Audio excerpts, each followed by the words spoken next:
Great games from AD, D'Lo, and Rui. Big shot, Rob. And after losing 7 of 9 and coming home from a tough road trip, Lakers needed this. Yeah, I really like what Rui was doing in that first half, taking over the game.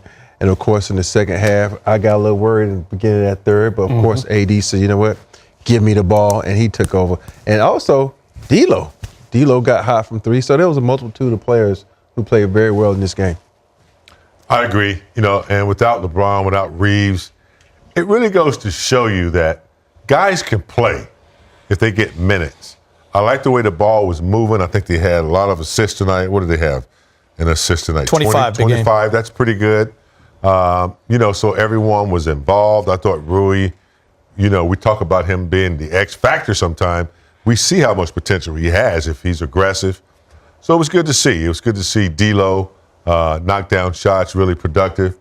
Max, the guys, when they get opportunities, they created some chemistry tonight. They know a little bit of shorthanded, and it was a good win at home. No LeBron, no Austin Reeves. That's about 40 points, just kind of cooling on the bench. D'Lo, 14 assists, almost as many as the entire Portland team. I loved his game tonight, Geet.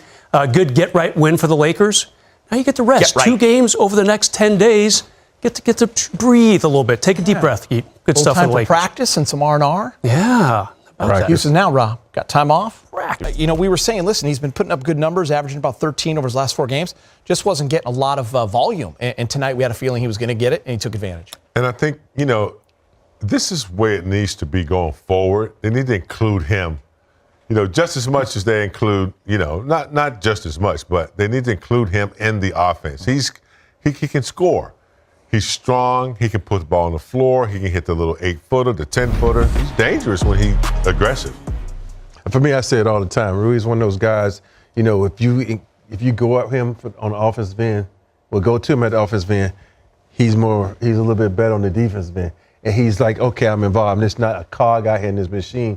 He feels more involved, and I've been saying that for a while. It's a lot of NBA players that are like that. If you go to them two times offensively, they're going to get the best out of them. If you don't use them offense, they count him that little kid looking at the butterfly in the field. So, I like it when they use him because he's very good at pump fake and relocating. Yeah, no doubt. He loves the pump fake, relocate. You just described me whenever they buried me in right field in high school. You just kind of watch the world go by. You never want that to happen, right? If you're playing in an NBA game. Rui, a big part of the defense tonight, like you mentioned, the 4 steals. AD, 5 block shots.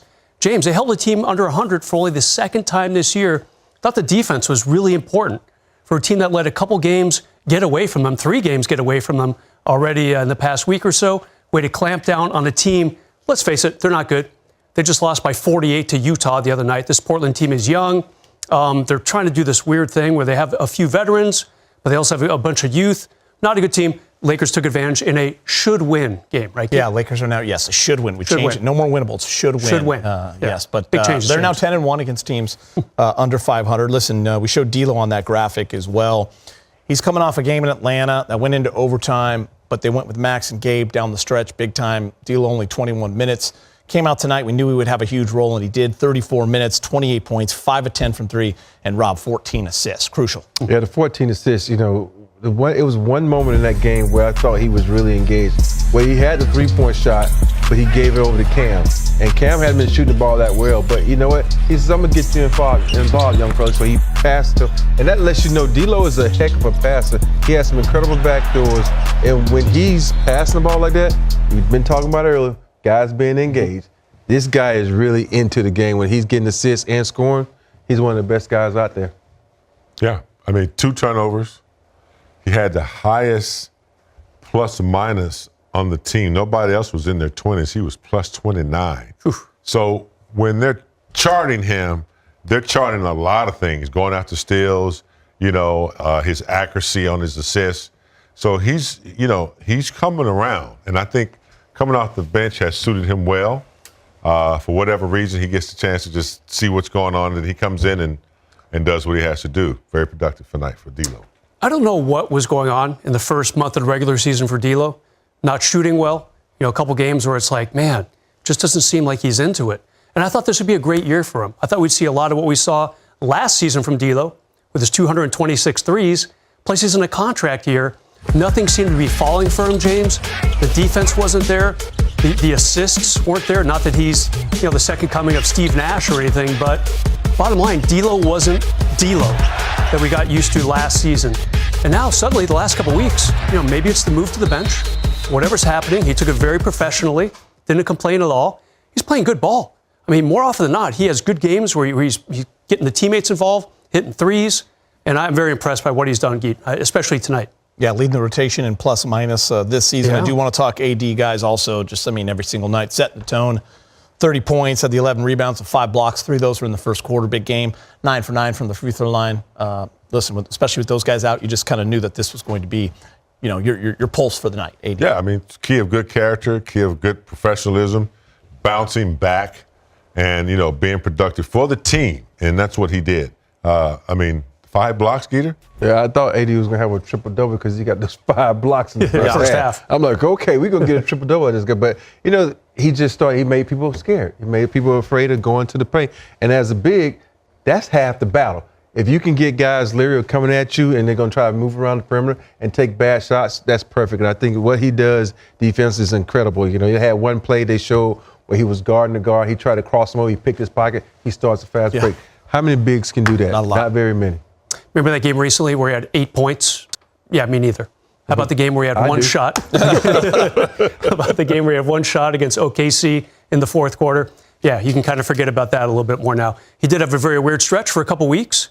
And AD, I think he's back. It started in Atlanta the other night. He and LeBron super close to getting a really good win for the Lakers on the road. Did not happen, but I like what he did tonight. We'll see if he can keep that momentum going forward. Going back to Minnesota, James, in just a few days. They got some time here to practice and relax a little bit. I want to see how he does in the rematch against Minnesota. He was not good there about a week ago. And listen, I understand that it is Portland, but these games matter, especially when you've lost 7 of 9. So you've got to take advantage when these opportunities come. And AD and the Lakers did just that. And we don't take for granted what AD does out there. I mean, just look at how many people do the 30, 10, and 5 games, most in history. And AD, guys, is up there. We expect this from AD, especially me, because you see the talent he has. You see his athletic ability. You see his knowledge of the game. That's one thing we hardly ever talk about AD is his IQ. Yeah. When you watch him play, he's not a selfish player. He waits for cuts. He goes for back doors. He does a lot of things that people expect him to do that doesn't get credit for. Because, we talk about LeBron's IQ. We talk about a lot of players' IQ, but we never talk about his. He does everything on the floor the right way, and that's what I love about him. He never goes out of his way, which makes me mad sometimes, but he plays the game the right way. Yeah, just super impressed again by what he's been doing lately. Look, Vegas made it pretty clear. We talked about the odds before the game, James, while you were having fun downtown at the Laker Christmas party. and Vegas said he has to score 31 points tonight. That was the over-under for him. Of course, they knew what they were talking about. He had 30. But the onus was going to be on him tonight to lead this team to victory. No LeBron, no Austin Reeves. The list goes on from there. No Jared Vanderbilt, no Jackson Hayes, no Christian Wood. Am I missing anyone? Possibly. Seems like half the team's on the sideline. AD said, all right, get on my back tonight, guys. I got you.